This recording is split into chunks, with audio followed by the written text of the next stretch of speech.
Well, thank you for joining the Grim and Bloody podcast. Tonight we have Frank Farel, producer of Spookies, on the show. Thank you for coming on the show today, Frank.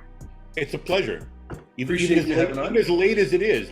All I'm thinking is thank God it's not as late as when we originally planned to do this. Yes, thank you very much for your time. It is very much appreciated. We'll try to keep it concise and get you off early. We'll hold you too long. Yeah, no, this is usually, even if I do, I've done stuff from the West Coast. I've done stuff from the other side of the world, and usually it's before like 10 o'clock my time, generally. Yes. So really quick, I wanted to share some news regarding the Desperate Film Festival. We are nearing a confirmation for either December 3rd or December 10th for the Desperate Film Festival happening in the North State of California. We are more than excited to once again bring independent horror, thriller, and suspense to the masses. More to share on that, but it is an exciting tidbit. We are very, very close to confirming locations, so it's pretty much unofficial now. It is confirmed, but until we put the pen and paper, keep it unofficial. But it's very, very close. Theater is gung-ho. They're excited for it, and we're excited to introduce horror to the North State, particularly Shasta County. If anybody's familiar with Redding, Red Bluff, Anderson, all the way up there. But joining me today, I have Kevin Nicholson, writer, Horror Newsnet. How you doing today, Kevin? Doing well. I'm looking forward to talking with Frank about all things spookies and other work. Yes. Joe? Yeah. How you doing, Joe? Oh, I'm doing great, and Glad to it's have you on, a pleasure always to be here, gang. Absolutely. And we'll turn the floor to you, Frank. Thank you for coming on again. Thank you for having me. I thought it was a very fun movie. There was a lot of scary elements. We'll get into it, but I like to share my impressions as a fan of horror first. It had everything that I would probably look for in a movie. Built it from the 80s. It had the Joey Fatone guy, hey, messing with me. It had all those characters that you can kind of say, I recognize you from this film or this show. But what stood out for me was all the different types of creatures that were introduced in a relatively short period. There was some impressive practical effects work here. I think it meshed pretty well with the story for the most part. But I wanted to get your idea on where did Spookies come from, and how do you think it has survived the test of time? Well, surprisingly is how it's survived the test of time. For years, it was not really a very well-regarded film by almost anybody, partially because it had only got one video release on VHS in the USA in the year that it came out, about 86. And even though it was that Vestron? Was that Vestron? Oh no, I thought Vestron had been shown it and they turned it down. Oh, okay. Even though, and I first saw Spookies as it exists now in the offices of Vestron, because they had a copy on hand, and that was the first time I saw this version of the film, different than our cut. Okay. And then they shortly after that they bought rights for Street Trash for the U.S. Okay. But now you have, there is enough popularity that you have the recent Blu-ray release, and I want you to talk about Twisted Tales, the unmaking of Spookies, which has won the Rondo Award.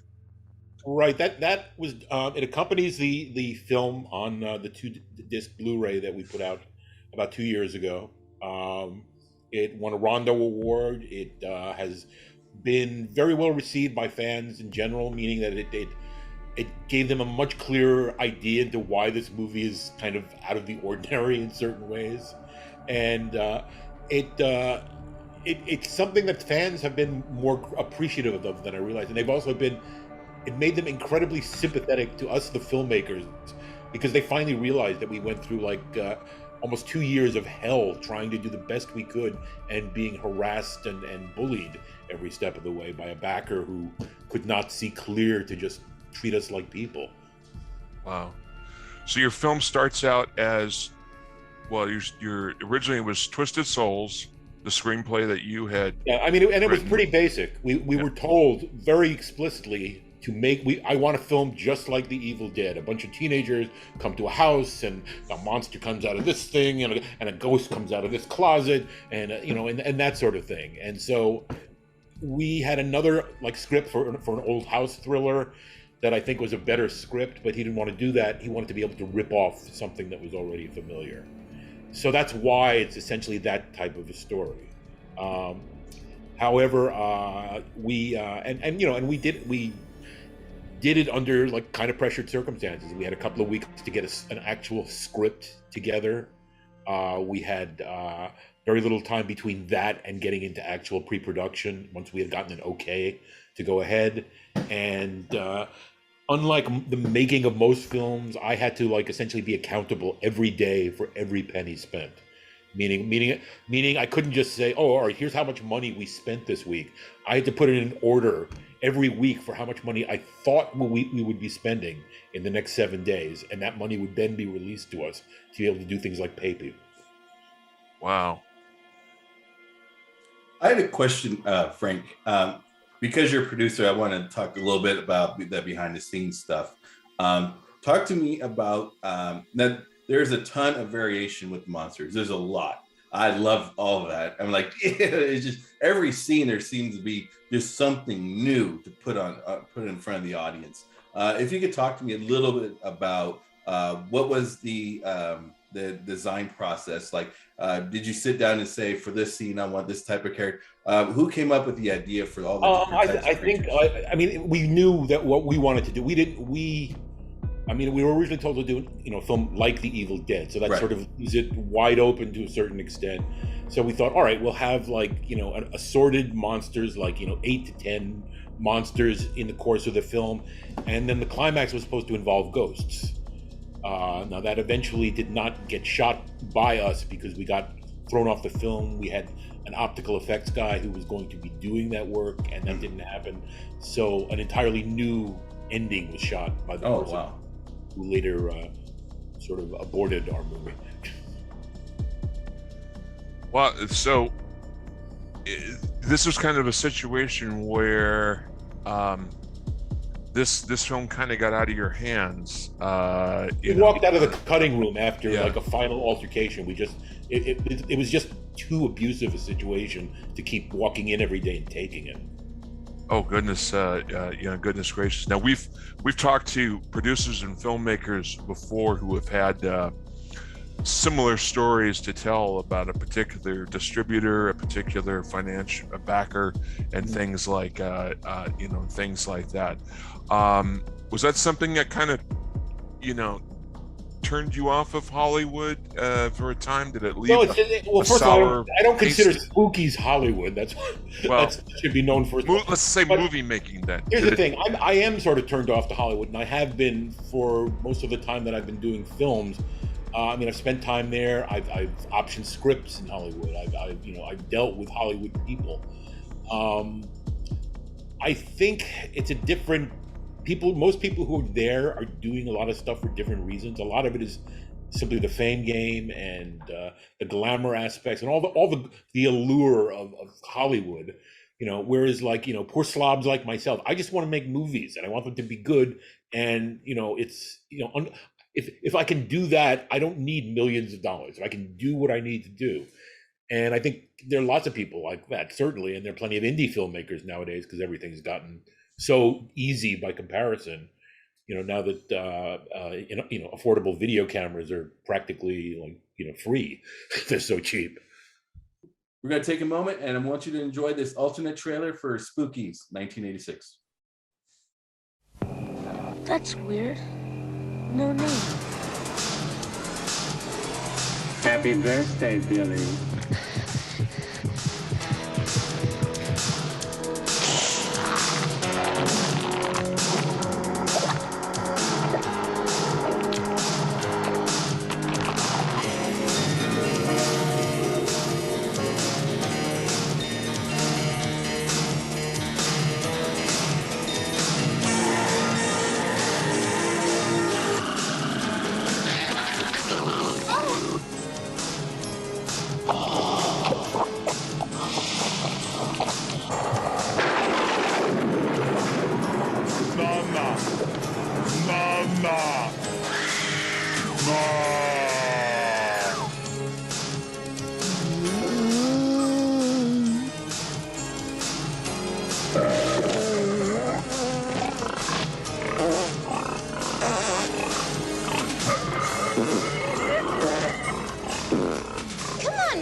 hell inside!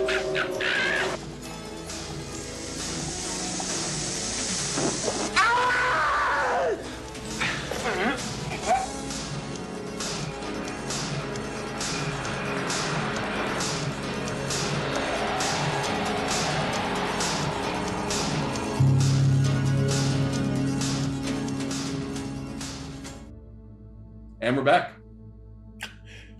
That easy. That really was alternate. Yes, it was. I mean, there are. There's a ton of different versions that I was cycling through before the show to see, and they pretty much all have kind of similar footage. But talk to me a little bit about when I was watching this. And I want to get your opinion on this, Frank.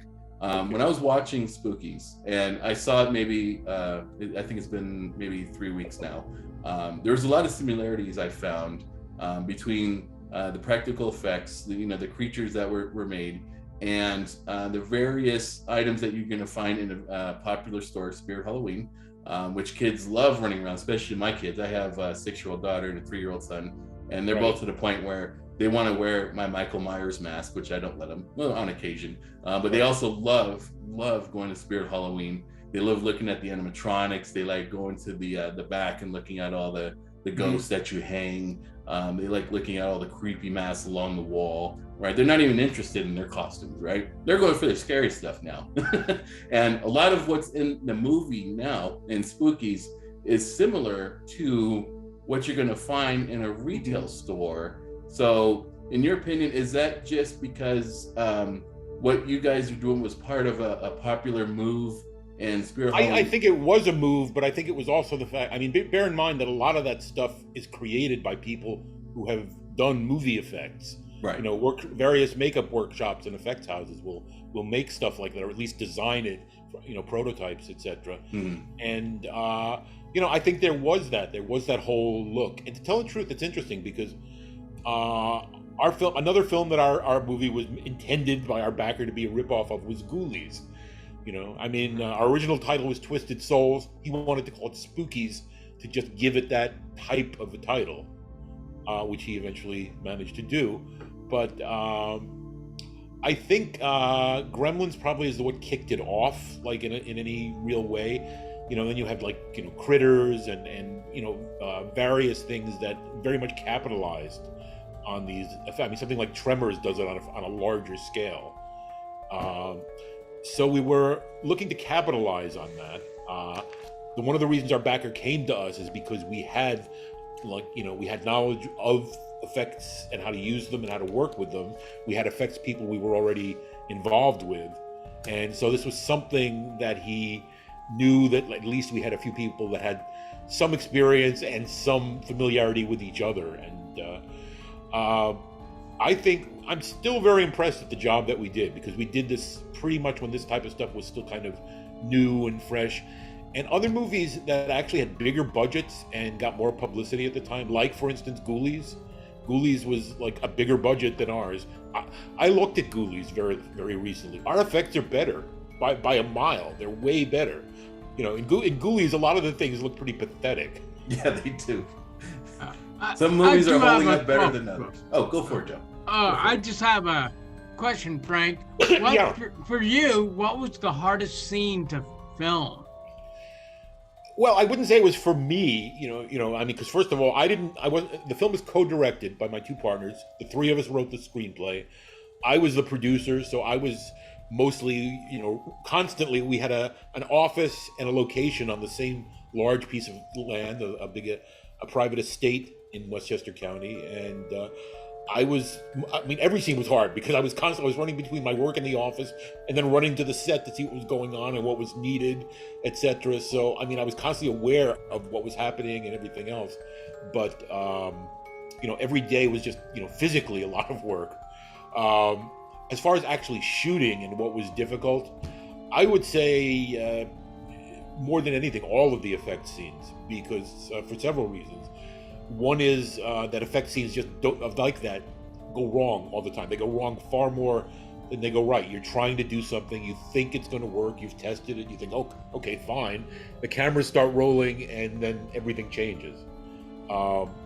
And then there's the fact that time that we were part of a pioneering effort in that kind of thing, meaning it wasn't like there was a bunch of established technique that everybody who wanted to do this kind of thing would be able to base their work on. So we had young people doing, guys doing our effects work. The guy who started as an assistant, eventually he took over, was Gabe Bartalos, who became a top guy in Hollywood, and it still is. One of his recent credits was on Army of the Dead. He's he's been around. He did the Basket Case movies. He's just he's a very imaginative guy, very sweet and wonderful guy in so many ways. Yes, he is. I actually know Gabe. Yeah. I mean, Gabe is just a really sweet guy. And I've always admired his imagination, because he has a lot of ideas that probably won't work in movies because they're too bizarre. Well, I got a question for you, Frank. And we live in the age of sequels and remakes and reboots, and we've seen pretty much every title from the 80s, be re-examined. I think it is a fact. Spookies does have a cult following. People love this movie. I know, and there's a fan base. If I can interrupt for a Sure. moment of sadness, really, is one of my partners, Tom Doran, passed away a few years ago. He and I had continued to work together for years afterwards, and he, more than anybody, felt like really disturbed by what had happened to Spookies, because I feel I really felt his work in the film was probably, most of my favorite scenes were his scenes. Most of the stuff that a lot of design was from, well, actually he and Brendan, the other director, both designed a lot of the creatures. So I mean, there was, but he just felt personally really hurt by what had happened, that there was no way he could actually show this to anybody and feel all right about it. So I wish he had been here to see what was going on now. Now, we knew if the film got out there and it got to an audience again, that it would get a response of some sort, and it might give us a leg up to start getting another film in some kind of shape. Right. And we, for a while, actually attempted to track down who owned the rights currently and do it ourselves, etc. And then after going around in circles for a long time, we realized that our original backer was the guy who the film had now reverted to him. And he was like the last person on earth who would give us the rights to the film. Oh. So, but fortunately, like very shortly after this, Vinegar Syndrome did make a deal for it. They now own all rights to Spookies. They bought the film, the negative, etc. And they are the ones who put together the Blu-ray with the documentary done by two guys who I already knew. Michael Gingold, for a long time the editor of Fangoria, and Glenn Baisley, who's a really good filmmaker, a film editor, and they have collaborated on a lot of stuff. They do tons of stuff for horror DVD extras, and they do quality stuff. I think their stuff is better than a lot of the extras and stuff that is done. And they originally came, to us to do, they wanted to do interviews, etc. And they thought, oh, well, this is going to be like a 30-40 minute piece on the making. And then they just realized how much backstory there really was. So they had to add like an hour to that to get, some semblance of the scope of how much bullshit happened. And it's been really positive for the film in many ways, meaning that even people who don't like the film now have a certain amount of respect for us. Yeah. What we tried to do and what we persevered to keep trying to do under the circumstances. I will tell you, as somebody who worked for several years at a video store in the late 80s, 89, 90, I will tell you, and maybe this says something about how screwed up, kids at the time, their tastes were, but that film, that Sony VHS of Spookies, I can recall vividly, it was one of the most popular VHS rentals on our... I've had so many people essentially tell me the same thing. So many people say, oh, I saw this in a video store. Even people who haven't seen the movie will tell me they remember the box in the video store. And it's a really nice piece of art. It's done by comic book artist Richard Corbin, whose work I've admired for years. And I was really shocked that he wound up doing the poster. But no, I mean, I had people come back at the store to say, "Hey, this was really fun. This was like, you know, you don't take it seriously. You just enjoy it for what it is." Well, see, that's the thing, because we were so disturbed by the way our film had been torn apart and turned into something else. We couldn't enjoy that. If this film had been somebody else's film, I would have been able to watch it and get a big kick out of it in that same way. And I have been able to enjoy it more recently because I've seen it with audiences that are really just having a great time. Yeah. And you know what I'm saying? Meaning that you watch this film, just like a lot of movies that have problems, right? And you either sort of get off on and enjoy the fact that there's problems with this film, but it's making it a better experience for some reason. Yeah. And that I think leads to the staying power that it's had over the years. In spite of what you may feel as some befuddlement as to why, it's having this power. Keep in mind, it didn't really have staying power because it was unavailable in this country for like 35 years legally. So what the really remarkable thing is that since it's been out there again, it's like fans who did remember it and may have seen it previously are just delighted. And a lot of new people have discovered it, and I daily get wonderful compliments from people and enthusiastic memories of Spookies. And I guess for so long I was just used to having to sort of live it down, and I really couldn't none of us could take advantage of it in terms of our careers or whatever. I mean, generally at that time, it was pretty much a formula that if you made a film and it made money, you would probably have no problem raising money for additional films. So Frank, I have a question for you. I want to put you on the spot for a second. Hold on to something, Frank. This. Geez, Kevin, come on, busting my balls here. Considering the resurgence in the popularity of Spookies, and you are warming up to the positive vibes that you're getting. Let's say someone out there, and maybe this has already happened, but let's say someone out there is inspired. You inspired a young writer who said, "You know what? I'm working on a story, Frank, and it's a sequel to Spookies. But would you like to get involved, or could you at least give your blessing?" Let's say you pull a John Carpenter. Well, I quite honestly, I don't think I could give my blessing because I just wrote the sequel to Spookies. Oh, well, shit. Oh, there we go. There goes what a way to drop it on us. Damn. Goodness gracious. And it's really funny because this is based on a few pages of an idea that my partner Tom had written back when we were trying to see if we could get the movie out there ourselves. And he said, "Oh, I have this idea, like just in case on a 1,000,000-to-1 shot somebody wants a sequel to Spookies one day." And it was a really good idea, and I've always liked it. And this was years ago. And once the Blu-ray came out and the enthusiasm was there, I used that as the basis for what. So you were the young aspiring writer.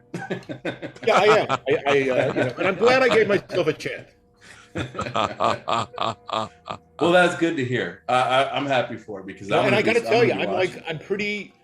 If this movie could turn out the way I would like it to, I feel it would make up for all the shit that I've seen and put up with and what happened to me and my partners and I wish I wish it was different, but I'm so pleased that what is happening now is happening. Yeah. And the thing is, I want to make a film that is like sort of the anti-Spookies, that makes up for what I feel didn't happen with my career, with all of our careers going back decades. I want to say, hey, I could actually make a good film. I can write a reasonably literate script. I can write characters, and it's like because with Spookies, you sort of feel like you're just, you're unable to get past a certain level of stuff. It was done as like a very, two-dimensional story in terms of the characters and that type of thing. It was kind of like Saved by the Bell meets Creepshow a little bit. Whatever, yeah. I mean, it's not like there's like real depth to it. I am now envisioning Mark Paul Gosselaar, versus zombies.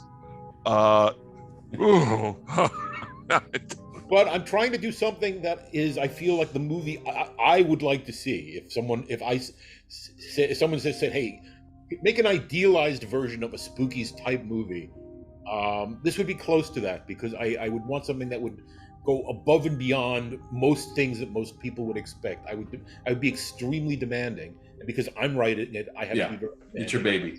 Yes. I would only see ask that one thing that you try to retain is, whether this happened by accident or not, just a certain sense of fun that the original had. First of all, Spookies was made as not a comedy, but it was made as, sort of a straight horror film with some campy humor, etc. Yeah. But the revised version that under the title of Spookies was not made as a deliberate comedy. But from what I know, when they started to screen it for people to get a reaction, it was getting so many laughs, they just decided that they would start claiming it was a comedy, and it plays like one in a lot of ways. I just say that when you follow it up with this next film, if it happens, just try to retain that certain sense of this fun. one is this isn't a comedy, horror, action, adventure. Oh, there you go. There you go. I love it. I can't wait. My goal, to tell the truth, I discovered something a long time ago. I was fortunate It's enough. 11 o'clock. Oops, sorry, that's my computer.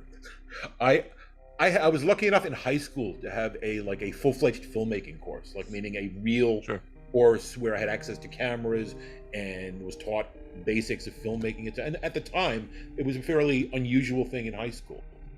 And one thing I discovered then, because you had the usual variety of student films. Now I made a comedy, and it was just intended to be a comedy.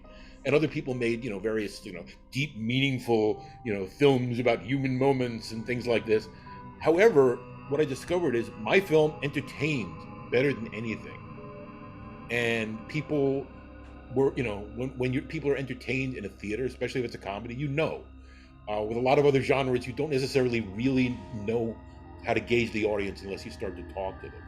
So that was a big deal to me at the time. That was a meaningful experience. It taught me, if you entertain people, they will love you. They more than anything, they want all kinds of other things, and they want quality to whatever that it is that they're watching, but they also they want to be entertained, and however that's accomplished, most people will be pleased.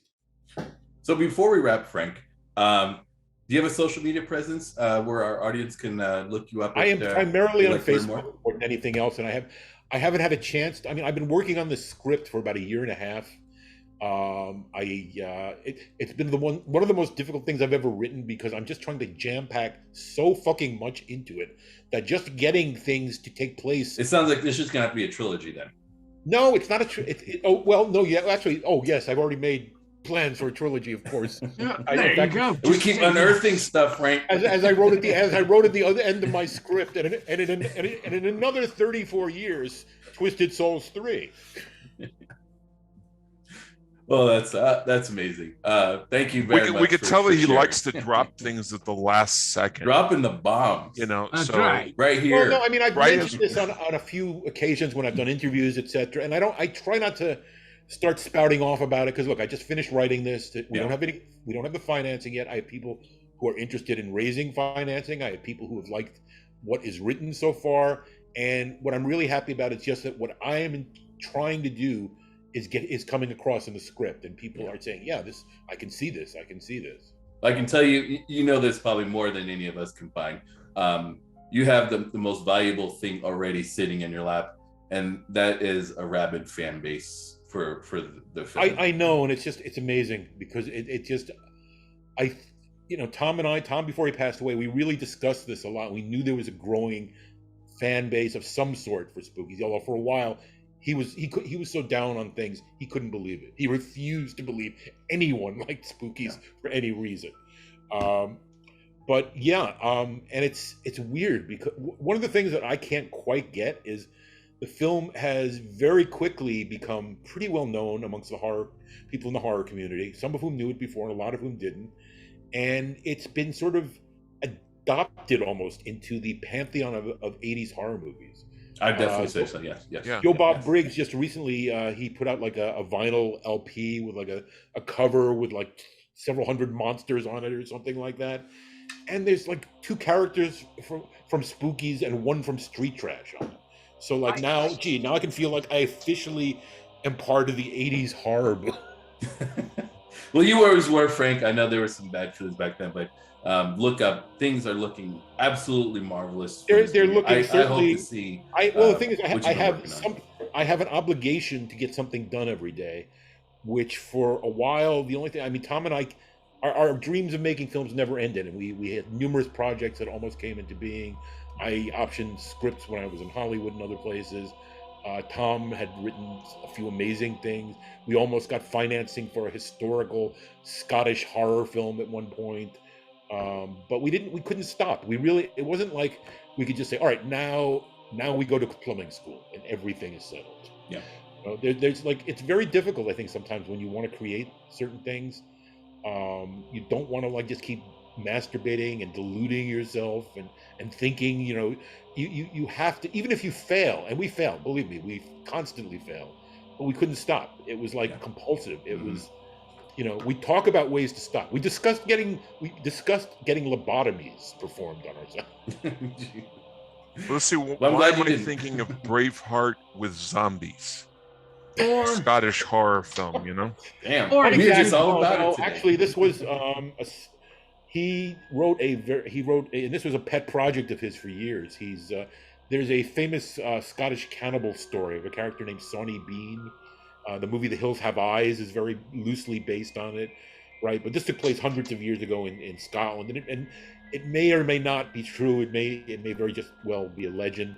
But he wrote a very well done, very well written historical horror movie on that, and we at least had a period where we were talking about to this guy who wanted to put the money up, but that did not happen. But he was so persistent that he came up with like probably 4 or 5 different variations on that idea because he so much wanted to do it. So he came, at one point he came up with like here's a version that can be done for $80,000 in New York City.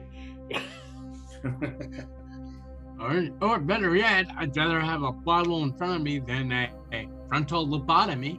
One of the two. I want to thank you very much for your time, Frank. Thank you for having me, guys. For being very candid. Yes, thank you. It is a revelation that there's more spookies along the way. And in the months to come, have me on again. I'll have more to say about this new project. Absolutely. Will do, Frank. Yes, very much so. I mean, I sincerely, here's the thing. I just want to communicate to any fans that I am so grateful for their love for the movie, for their kind words to me all the time, for the fact that well earned. That all of us somehow reached them all these years later. That matters, and that means an awful lot. Well, I think what started it is you had some fans that were dedicated, fans who saw the movie originally, and you said the movie went out of distribution. It was around.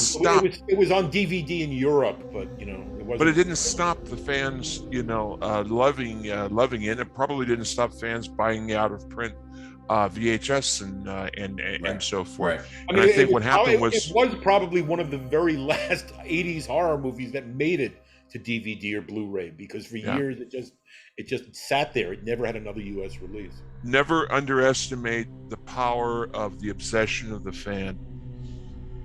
I don't, and to tell the truth, I really, nowadays when I want to talk to money people, one of the first things I want to ask them is, what do you know about the horror community and the fans and how they respond to movies? Because some of them do know, and Hollywood did start to catch on a number of years ago, but I still think they don't understand. All right, these are the most proactive of all movie fans, and they spend the most money. They buy movies all the time. They buy all kinds of stuff related to the movies they love. They go to conventions related to the movies. Just ask NECA; they're making a killing. Well, that's the thing, and you can't say, you can't say that for almost. I can't think of any other genre, other than like say sci-fi, horror, and things, of the fantastic, variety that have that kind of dedication, and that people feel. Ask Vinegar Syndrome. Ask Shout Factory. Ask NECA. Ask these people that are bringing out these DVDs with extras and so forth now, because the fans call for it. Yeah, we are horror collectors. Yeah, it brings us closer to the. We'll end it, but horror, for some reason, it frightens us. We become obsessed with the feeling, and there's so many ways that it brings us closer to it. We just want to be a part of it more. Well, I mean, my two favorite genres are horror and comedy, both of which are the ones that bring out the most extreme response from the viewer. Exactly. Yeah. Exactly. Well, thank you very much, Frank. Thank you for your time, and we look forward to speaking to you again when you have more to share regarding the sequel. Excellent. And clue me into when you guys are putting this up. Oh, We will. Definitely will. It usually takes 3 to 4 days or so. That's fine. Great. All right. All right. Thank you very much, Frank. Frank Farel, everyone. Thank you for joining the Grim and Bloody Theater. We'll see you next episode. Enjoy horror. Good night, everybody. Good night. Good night.